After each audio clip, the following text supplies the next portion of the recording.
dia juga bisa untuk mengurangi lemak perut. Dalam cara makannya cuma dikunyah-kunyah aja, dia seperti kue rasanya. Hai teman-teman, ketemu lagi di Nuri Fit Channel. Nah teman-teman, pada video saya yang kali ini saya akan membahas bagaimana cara menghilangkan lemak perut atau belly fat. Nah teman-teman tahu ya bahwa lemak perut itu adalah bagian yang sulit untuk dihilangkan. Dan kita lihat ya, banyak juga orang yang turun berat badan tetapi masih mempunyai perut yang buncit. So, di sini nanti saya akan bahas apa itu lemak perut dan bagaimana solusinya agar Anda bisa hilang lemak perutnya. Oke, so keep watching. Nah, sebelumnya simak video yang satu ini. Bagi Anda yang menyukai video-video seperti ini di Nuri Fit Channel, Anda bisa beri thumb up, lalu Anda bisa share dan komen di bawah ini. Dan jangan lupa buat teman-teman yang baru pertama kali melihat Nuri Fit Channel, Anda juga bisa menekan tombol subscribe di sebelah bawah layar ini. Dan jangan lupa untuk menekan tombol belnya. Nah, nanti teman-teman akan mendapatkan notifikasi video-video terbaru dari saya. Anda bisa juga ambil free ebook saya di link di bawah ini. Gratis loh buat Anda, jadi Anda bisa tahu macam-macam diet yang cocok buat Anda. Nah oke teman-teman, kita lanjut ya ke materi berikutnya. Oke teman-teman, kita mulai ya membahas apa itu yang dinamakan belly fat atau lemak perut teman-teman. Nah lemak perut itu gambarnya seperti ini loh teman-teman. Jadi itu adalah satu bentuk perut yang buncit. Jadi kalau dari samping itu kelihatan seperti di gambar ini. Pria juga ada, wanita juga ada. Dan biasanya sangat mengganggu di penampilan. Apalagi kalau mau pakai celana atau rok atau apa aja, baju juga kelihatannya jadi nggak bagus gitu loh. Nah, kita lihat ya gambar yang berikutnya nih. Kalau udah pakai baju, bahkan kelihatan atau bisa lihat bagian-bagian yang berlekuk-lekuk. Nah, itu adalah lemak perut seperti itu. Bahkan bisa dicubit tuh teman-teman, seperti itu dipegang ya. Dipegang dengan bentuk satu gumpalan seperti yang ada di gambar. Dan kalau pakai celana nih biasanya kelihatan ada lekukan-lekukan dan sangat mengganggu banget. Nah, seperti itu ya teman-teman ya. Nah, coba lihat lagi. Bahkan ternyata lemak perut itu bukan hanya pada orang yang kelebihan berat badan. Tetapi pada orang yang sudah ideal berat badannya pun seringkali juga mempunyai perut yang buncit atau lemak perut yang belum bisa hilang. Nah, karena Anda tahu bahwa lemak perut itu susah banget dihilangkan. Tapi nanti Anda akan tahu, oh ini dia solusi. Nah, next lagi. Lihat nih. Kalau misalnya kita lihat before and after, nah akan terlihat seperti ini. Nah, yang awalnya itu mempunyai lemak perut yang berlekuk-lekuk, bahkan bisa dipegang.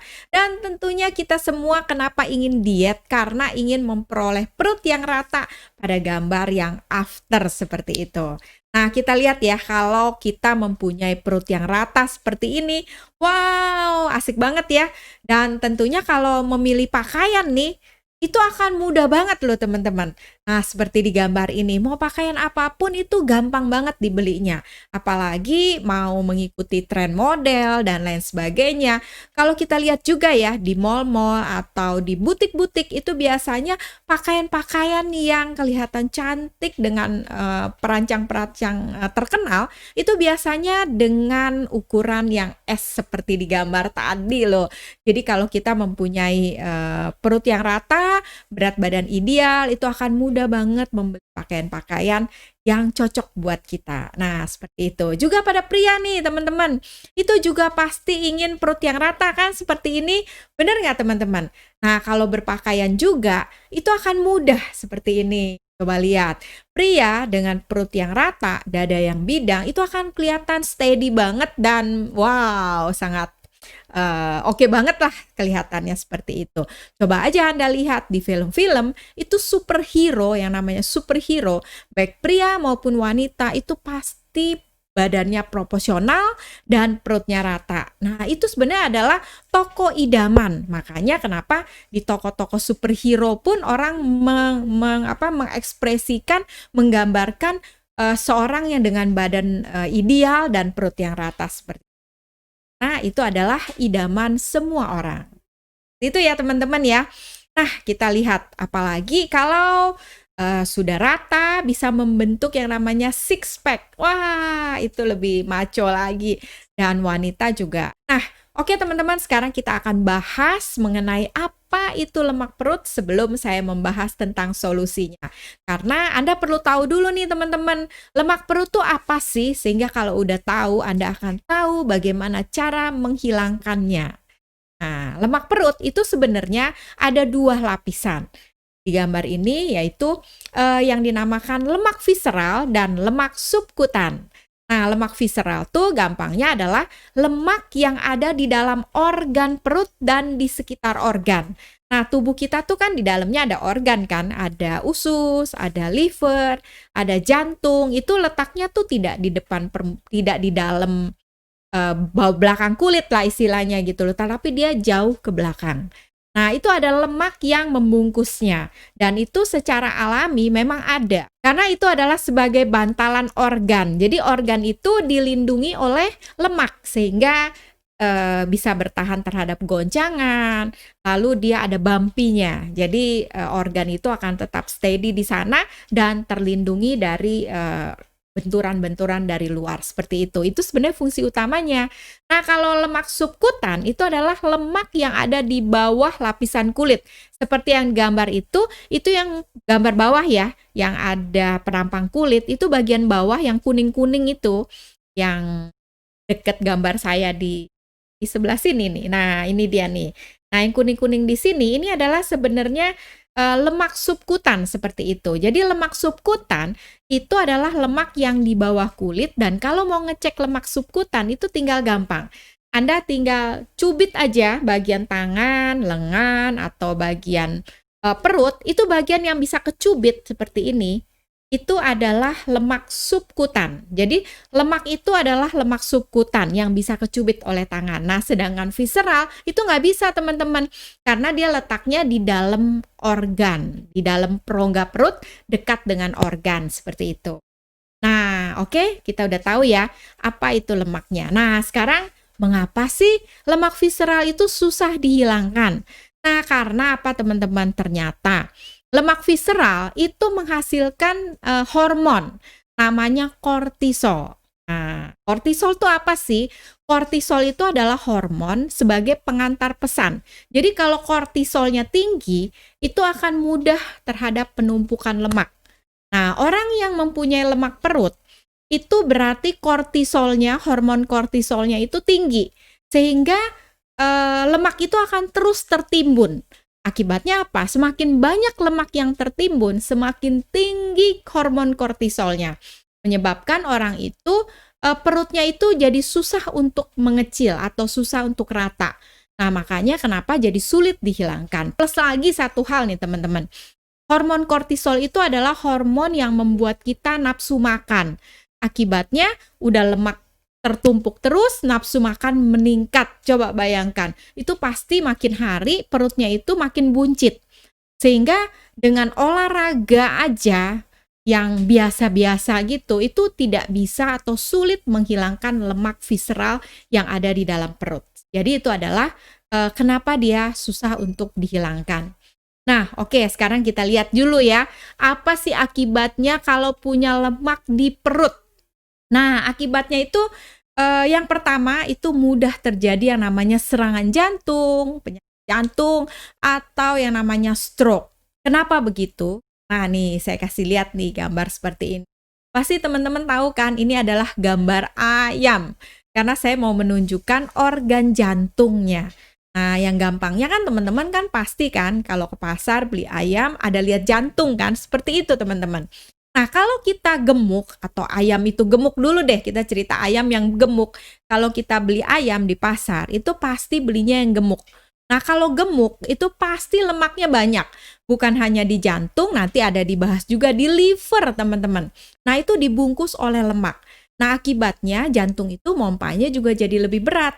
Itulah peredaran darah dan lain sebagainya juga menjadi banyak lemaknya seperti itu. Nih pada gambar yang seperti ini. Jadi peredaran darah kita, pembuluh darah itu akan juga banyak lemaknya. Ya, akibatnya bisa menjadi penumpukan lemak, menyebabkan plak dan akhirnya bisa menyebabkan yang namanya serangan jantung atau yang dinamakan stroke juga bisa. Nah, Itu ya teman-teman ya. Nah yang berikutnya, selain itu yang nomor 2, bisa juga menyebabkan yang namanya diabetes tipe 2. Diabetes tipe 2 tuh disebabkan karena pola makan loh teman-teman. Jadi diabetes yang disebabkan karena kita makan berlebihan. Berlebihan apa? Yang pastinya berlebihan makanan-makanan yang mengandung karbohidrat. Nah, nanti saya akan bahas di belakang. Nah, apa itu karbohidrat? Kenapa bisa jadi lemak? Dan 50% penyakit diabetes itu disebabkan karena perut yang buncit. Nah, penyakit diabetes kalau sudah parah, tidak bisa memproduksi hormon insulin, itu akan disuntik, harus suntik insulin. Coba bayangkan setiap hari dan sepanjang hidup Anda, kalau harus suntik insulin dan makan obat seperti itu, ya saya rasa bukan itu ya yang kita mau ya. Sehingga penting banget menjaga agar jangan sampai terus-terusan buncit, tapi cepet-cepet dibuat rata kembali. Nah, gitu ya teman-teman ya. Lalu penyakit apa lagi? Yang ketiga, ini adalah darah tinggi. Nah, darah tinggi itu juga adalah salah satu yang bisa disebabkan karena perut yang buncit. Nah, seperti ini nih teman-teman. Kalau misalnya kita mempunyai tekanan darah itu sampai di atas seperti di gambar ya, misalnya aja 148/90, itu kan berarti sudah tinggi kan. Seharusnya 120/70, itu yang dianggap normal. Nah, kalau sudah tinggi seperti itu kan kita sulit ya mengasosiasikannya seperti apa sih kalau tinggi. Nah, itu saya kasih gambar yang di sebelah kanan, itu seperti ada nozzle penyemprot air. Nah, kalau penyemprotannya kenceng, itu seperti tekanan darah yang tinggi. Nah, teman-teman lihat nih yang di sebelah yang ada gambar merah-merah, garis merah biru seperti itu adalah pembuluh darah. Nah, kalau bayangkan nozzle itu terjadi di pembuluh darah, itulah yang disebut dengan tingginya tekanan darah. Dan dengan tekanan seperti itu mudah banget menyebabkan yang namanya stroke kalau darah itu terlalu kencang seperti itu. Nah, kalau terjadinya di jantung, itu akan terjadi yang namanya serangan jantung. Nah, itu akibat yang pasti bukan yang kita inginkan. Nah, teman-teman, apalagi menyebabnya adalah kanker usus besar.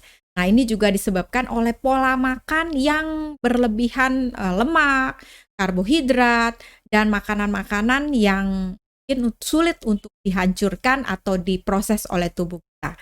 Nah, lalu seperti ini nih teman-teman, kita contohkan salah satu penyakit kanker yang bisa terjadi adalah kanker usus besar. Bisa juga terjadi kanker pankreas atau kanker payudara dan lain sebagainya. Itu bisa aja terjadi dengan akibat dari perut yang buncit seperti itu. Nah, berikutnya bisa menyebabkan apa? Yang nomor 5 itu bisa menyebabkan namanya perlemakan hati. Di situ H ya, harusnya hati atau yang disebut dengan sirosis. Nah, tadi kan teman-teman lihat nih di nomor 1 itu jantung terbungkus oleh lemak. Nah, yang di sini selain jantung itu juga organ hati terbungkus oleh lemak. Saya gambar lagi nih, kasih gambar lagi ayam. Karena Anda bisa membayangkan kalau beli ayam yang gemuk, itu hatinya juga banyak lemaknya dan biasanya dibuang oleh kita. Nah itu gambarannya hati yang terbungkus lemak. Nah, gambarnya itu kalau terjadi perlemakan hati itu seperti ini loh teman-teman. Kalau yang normal itu kan hati yang sehat, liver healthy liver, itu gambarnya masih bagus dengan permukaan yang licin. Tapi kalau sudah terjadi fibrotik, itu berarti sudah ada perlemakan, tetapi belum sampai sirosis. Nah, kalau tidak dijaga bisa terjadi sirosis atau yang namanya kanker hati seperti itu. Nah, oke. Berikutnya kita lihat lagi, apalagi yang berdampak pada perut yang buncit. Nah, nomor 7 di sini saya membahas tentang pengaruh sosial. Ternyata teman-teman bukan hanya penyakit yang bisa dialami oleh orang yang mempunyai perut yang buncit, tetapi juga pengaruh sosial. Nah, pengaruh sosial gerakannya menjadi lambat karena perutnya kan terlalu besar. Kalau jalan itu juga susah loh teman-teman, ngelihat ke bawah yang dilihat tuh perut gitu loh. Jadi membuat gerakannya lambat karena perutnya berat. Lalu bisa apa lagi pengaruh sosialnya? Mengurangi rasa percaya diri. Lalu penampilannya kurang menarik dan akhirnya bisa menarik diri dari pergaulan. Nah, seperti saya kasih gambar di sini kadang-kadang karena, males bergaul atau menarik diri dari pergaulan, akhirnya ya makan sendiri, aktivitas sendiri, dan kalau berpenampilan mau pakai baju yang model tank top gitu ya jadi gitu, seperti yang di slide itu. Nah, semuanya ini ternyata penyebabnya adalah hal ini. Nah, di sini saya akan bahas nih, akibat dari penyakit yang tadi diderita itu, inilah penyebabnya. Yang nomor satu adalah makanan. Nah, jadi kalau Anda itu sering makan makanan manis, terlalu asin, kebanyakan goreng-gorengan, itu bisa menyebabkan perut yang buncit. Lalu apalagi? Yang berikutnya adalah gaya hidup nyaman. Nah, ini teman-teman jangan sampai Anda terpengaruh oleh gaya hidup nyaman, yaitu jarang berolahraga. Karena merasa nggak olahraga nggak apa-apa tuh, saya tetap fit-fit aja, badannya oke-oke aja. Tapi ingat, lemak perut itu akan terus bertambah dan makin susah untuk dihilangkan. Lalu apalagi? Mager, malas gerak. Jadi kalau mau gerak dikit juga males gitu. Tolong deh Mbak ambilin itu barang yang ada di depan. Tolong Mbak ambilin saya minum, makannya taruh sini dong Mbak. Apalagi yang punya Mbak seperti itu ya. Saya rasa jangan lakukan itu, tapi perbanyak. Kalau mau minum bangun sendiri. Kalau mau gerak kemana, lakukan sendiri. Perbanyak aktivitas. Lalu apalagi? Kurang tidur. Kadang-kadang kita merasa, nggak apa-apa lah, apalagi masih muda ya. Tidur di atas jam 12, jam 1, nggak apa-apa gitu loh. Sehat-sehat saja. Memang betul saat ini kelihatan sehat. Tetapi untuk jangka panjangnya itu juga tidak bagus dan bisa membuat diet Anda jadi gagal. Karena tidur yang terlalu malam, kurang tidur, itu adalah penyebab perut buncit. Nah, gitu ya teman-teman ya. Lalu yang ketiga, hormon. Ternyata juga penyebab dari berat badan atau perut yang buncit itu juga hormonal. Bagi wanita, itu terjadi pada saat postmenopause. Jadi pada saat dia berhenti menopause, nah disitulah hormon estrogen tidak berproduksi lagi, membuat perutnya itu makin lama makin buncit seperti itu. Nah, bagi pria itu juga bisa menurunkan hormon testosteron. Nah, hormon testosteron itu terjadi menurun kalau pria itu mempunyai perut yang buncit, teman-teman. Dan hormon testosteron bagi pria itu sangat penting banget karena itu adalah salah satu hormon kepriaan. Jadi sangat mengganggu nanti dalam hubungan dengan pasangan atau dan lain sebagainya. Karena itu sangat mengganggu nanti di dalam rumah tangga tentunya. Dan saya rasa lebih baik kita mempunyai perut yang rata ya teman-teman ya. Makanya ini adalah penyebabnya yang harus Anda hindari. Jangan sampai perutnya semakin hari semakin buncit. Nah, nomor berikutnya adalah nomor 4 nih. Nomor 4-nya adalah stres. Nah, stres ini juga berpengaruh terhadap perut buncit tersebut. Karena Anda stres itu akan memicu nafsu makan. Dan makan itu menjadi tidak terkontrol sehingga Anda akan makan berlebihan, kalorinya banyak, dan akhirnya menumpuk lah. Pertama kali numpuknya yang di perut itu dulu, dan lama-lama bodinya membesar, tangan membesar, pipi membesar, dan akhirnya bertambahlah berat badan. Nah, seperti itu teman-teman. Jadi tadi adalah 4 penyebab utama yang membuat perut buncit. Dan ternyata 80% perut buncit itu disebabkan oleh makanan.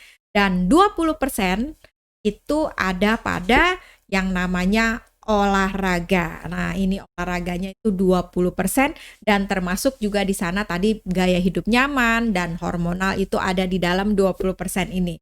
Dan oleh sebab itu, Anda harus juga berolahraga paling enggak 3-5 kali seminggu. Nah, itu bisa memperbaiki metabolisme dan menurunkan visceral fat. Jadi visceral fat, masih ingat kan? Lemak yang ada di dalam organ tubuh Anda. Nah, oke teman-teman, sekarang kita lihat ya bagaimana solusinya. Nah, solusinya adalah karena kita tahu bahwa makanan itu berhubungan dengan kalori. Makanan dan olahraga tuh berhubungan dengan kalori ya. Jadi harus menjaga agar kalori masuk dan kalori keluar itu menjadi seimbang aja. Itu berarti berat badan Anda akan tetap. Nah, kalau berat badan Anda naik, itu karena kalori masuk yang seperti di gambar, makanannya itu banyak tapi aktivitasnya sedikit. Makanya lemak perut itu semakin hari semakin menumpuk seperti itu. Nah, kalau Anda mau turun berat badan, bagaimana caranya? Adalah dengan kalori keluar diperbesar dan kalori masuk dari makanan itu dikurangi. Nah, tentunya mengurangi makanan itu jangan sampai ekstrim, teman-teman. Sekali lagi, jangan ekstrim Anda lakukan. Karena memang untuk penurunan berat badan, olahraganya harus banyak, makanan harus dikurangi. Kurangi porsi, tetapi tidak mengurangi nutrisi. Nah, itu harus dicatat. Jadi porsi boleh dikurangi, tapi nutrisinya jangan. Karena kalau nutrisinya dikurangi, Anda akan kekurangan nutrisi yang membuat diet Anda jadi gagal dan metabolisme tubuh Anda jadi menurun, penumpukan lemak jadi tambah banyak, dan gagal pasti Anda. Nah, seperti itu ya teman-teman ya. Nah, teman-teman, untuk mengetahui tentang lemak perut Anda itu berlebihan atau enggak, itu bisa diukur dengan indeks massa tubuh atau yang dikenal dengan nama IMT. Rumusnya adalah berat badan dalam kilogram dibagi dengan tinggi badan dalam meter dipangkat 2 atau dikali tinggi badan kali tinggi badan. Seperti itu. Nah, jadi kalau misalnya berat badan Anda 70 kilo deh, misalnya 70 kilo, berarti 70 dibagi tinggi badannya dalam meter. Nah, kalau tinggi badan Anda misalnya 160 cm, berarti ditulisnya di situ 1,6 meter dipangkat 2. Nah, seperti itu teman-teman. Jadi, Anda tinggal lihat hasilnya itu Anda termasuk normal, gemuk, atau obesitas. Kalau hasilnya di antara 18,5 sampai 25, berarti Anda masih normal. Dan kalau lebih besar daripada 25, itu berarti Anda sudah mulai gemuk. Dan kalau lebih besar lagi daripada 27, berarti Anda mengalami yang namanya obesitas. Nah, seperti itu teman-teman. Nah, atau teman-teman juga bisa lihat video saya bagaimana cara menghitung indeks massa tubuh. Itu ya, ini. Nah, oke teman-teman. Nah, oke, sekarang kita mulai nih. Karena makanan itu memegang 80% dari masalah lemak perut. Di sini saya akan bahas makanan apa sih yang biasanya Anda makan. Nah, gini nih teman-teman. Makanan yang Anda makan sehari-hari seperti yang ada di gambar ini. Nah, ini adalah makanan yang kita makan yang akhirnya menyebabkan perut buncit. Coba lihat, kalau makan nasi goreng itu pasti satu piring gede. Lalu kalau misalnya sarapan pagi, kadang-kadang bingung makannya apa sih? Makan aja nasi uduk. Nasi uduk itu seperti di gambar yang ada daun pisangnya ya. Coba lihat, nasinya banyak, cuman ada ikan sedikit, lalu ada kacang goreng, lalu ada telur juga paling sedikit seperti itu. Dan kebanyakan apa? Coba dilihat di sini. Makan soto juga ada telur, nasinya 1 cup begitu, tetapi beberapa suwir ayam atau sapi misalnya. Dan kalau makan lontong, itu juga lontongnya banyak, hanya disiram dengan sayur labu dan dikasih kerupuk, paling telur atau tahu atau ayam 1 potong. Benar nggak teman-teman? Dan kalau dilihat, ini makanan mayoritas adalah karbohidrat. Nah, apalagi kalau kita lihat lagi. Selain makanan itu, pasti ini juga yang teman-teman makan, yaitu ada roti. Nah, ada roti tawar, roti isi, dan lain sebagainya. Belum lagi, ini dia, ada yang namanya singkong, ubi, keripik singkong, keripik kentang, dan lain sebagainya.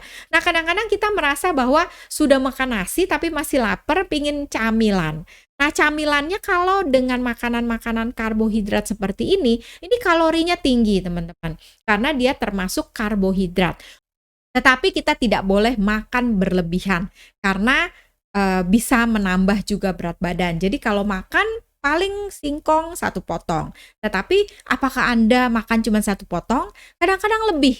Karena merasa bahwa nggak apa-apa, ini kan bukan nasi gitu loh. Nah, itu yang kadang-kadang membuat diet Anda jadi gagal. Juga seperti nanti akan ada perayaan Natal dan teman-teman kita pasti sudah menyiapkan nih berbagai kue-kue yang menarik dan lezat seperti yang digambar. Nah, ini semua bahan bakunya adalah tepung terigu. Nah, itu sumbernya adalah karbo. Nah, belum lagi kalau nanti kita pergi ke restoran, kadang-kadang makan makanan barat seperti ini. Ada spaghetti, ada makaroni, ada pizza seperti itu juga bahan utamanya dan mayoritas adalah karbo. Coba lihat aja di spagettinya, di makaroninya. Itu semuanya makaroni hanya dengan sedikit daging. Coba bayangkan, berarti Anda yang makan apa? Karbohidrat yang terbanyak. Dan teman-teman tahu nggak? Ternyata karbohidrat itu bisa menyebabkan kegemukan karena berlebihan gula. Dan idealnya seharusnya kita makan seperti ini. Hindari gorengan, makanan manis, dan mengurangi porsi makan. Yang tadinya makan 1 cup nasi nih jenis karbohidrat, itu harus dikurangi setengah. Nah, jangan ditambah yang namanya olahraga. Tapi kadang-kadang ada orang yang bilang, aduh saya nggak bisa makannya cuma sedikit seperti itu. Saya harus makannya banyak gitu loh. Nah, kalau Anda makannya banyak terus seperti itu, ya udah pasti lemaknya akan berlebihan. Karena kelebihan karbohidrat yang Anda makan tanpa aktivitas fisik, itu akan ditimbun menjadi lemak. Jadi karbohidrat itu akan dirubah menjadi glukosa, dan kemudian kalau tidak dipakai untuk olahraga atau aktivitas, dia akan tertimbun dalam bentuk glikogen atau lemak. Nah, makanya lemak perutnya nambah lagi kalau karbohidrat yang tadi Anda makan, ada nasi, lalu ada roti, ada spaghetti dan lain sebagainya, itu yang membuat lemak bertambah. Nah, begitu loh teman-teman. Makanya kenapa Anda akan sulit banget kan berat badan. Nah, kalau kita bisa mengurangi porsi makan yang tadi dengan olahraga, nah hasilnya seperti ini. Yang di sebelah kanan tuh, yang di sini ya. Nah, ini dia. Nah, ini kan setelah memang melakukan pengurangan porsi, mengatur porsi makan, lalu dengan dibarengi dengan yang namanya olahraga. Nah, seperti itu teman-teman. Nah, kalau seandainya nih Anda sudah melakukan olahraga, porsi makan sudah dikurangi, tetapi kok lemak perutnya masih ada gitu loh. Seperti yang tadi saya bilang, karena dia susah banget untuk dihilangkan dan Anda sudah melakukan berbagai aktivitas tetapi juga tidak berkurang, saya sarankan Anda mulai dengan rutin menjaga pola makan, olahraga, dan menambahkan dengan yang namanya suplementasi. Karena apa? Karena berarti Anda tidak bisa mengatur pola makan dengan baik dan olahraga dengan disiplin. Anda perlu menambahkan biasanya dengan yang namanya suplemen berbahan green tea dan lecithin. Nah, green tea itu bisa membantu untuk mengurangi yang namanya lemak subkutan tadi loh teman-teman. Jadi lemak yang ada di bawah kulit itu bisa hilang dengan green tea. Makanya banyak orang atau teman-teman kita yang berusaha juga, saya yakin, dengan minum green tea per hari seperti itu. Tetapi jumlahnya masih kurang karena tidak dibarengi dengan pola makan yang baik, sehingga perlu adanya suplementasi. Lalu lecithin yang bersumber dari lecithin itu bisa mengurangi lemak yang ada di organ. Karena lemak visceral yang ada dekat organ itu lebih mudah untuk dilepas di darah. Nah, pada waktu dia dilepas, dia akan beredar itu untuk digunakan sebagai energi. Nah, kalau Anda mager, malas gerak lagi, dan lemak itu akan ditumpuk lagi ke dalam tubuh menjadi lemak. Coba bayangkan, lemak masih beredar, tidak olahraga kan ditumpuk lagi, Anda makan lagi. Berarti lemak yang udah ada ditambah lagi, ya tambah gemuk gitu. Nah, dengan bantuan yang namanya lecithin, itu bisa mengurangi lemak visceral yang ada di dalam perut. Nah, kalau saya ya teman-teman ya, itu saya paling suka banget dengan lecithin ini. Nah, kenapa suka? Karena rasanya enak banget teman-teman. Jadi ini juga bisa saya gunakan sebagai camilan. Nah, kalau saya nih, saya selalu bawa ini kemana-mana. Jadi saya selalu ready dalam tas. Karena kadang-kadang saya juga sulit untuk mengatur pola makan yang baik gitu loh. Apalagi kalau pergi keluar ya, aktivitas di luar, dan kadang-kadang juga dengan berbagai kesibukan. Jadi caranya mudah, tinggal makan. Kalau saya tinggal makan seperti ini nih. Jadi ini bisa dianggap sebagai camilan juga teman-teman. Jadi kalau misalnya nih pada jam-jam makan ya, misalnya jam-jam tanggung ya, antara jam makan pagi ke makan siang kan jam 10-an gitu kan suka lapar tuh. Nah kalau saya biasa makan ini. Nah seperti itu. Jadi dia akan mengikat lemak yang beredar di peredaran darah kita. Jadi lemak itu akan diikat dan akan mengurangi lemak yang ada di tadi. Jadi dia tidak akan menumpuk lagi menjadi lemak baru. Dan ada pengalaman juga nih dari teman saya yang mengkonsumsi lecithin dalam waktu 2 minggu, lemak perutnya itu bisa mengecil sampai 5 cm. Wow, luar biasa kan? Bahkan ada yang merasakan 1 minggu udah mulai kancingnya pun terasa kendor dan lain sebagainya. Nah, tentunya semuanya itu harus dibarengi dengan pola makan teratur dan olahraga yang teratur juga, sehingga akan mempercepat proses pengurangan lemak perut tersebut. Nah, seperti itu ya teman-teman. Nah, untuk teman-teman yang ada pertanyaan, Anda bisa langsung aja klik di bit.ly/tanya Nuri NVC atau langsung di WA, ada di link di bawah ini. Nah, teman-teman juga bisa lihat ya, di slide-nya juga ada. Nah, oke teman-teman, sampai jumpa di Nuri Fit Channel berikutnya. Salam sehat!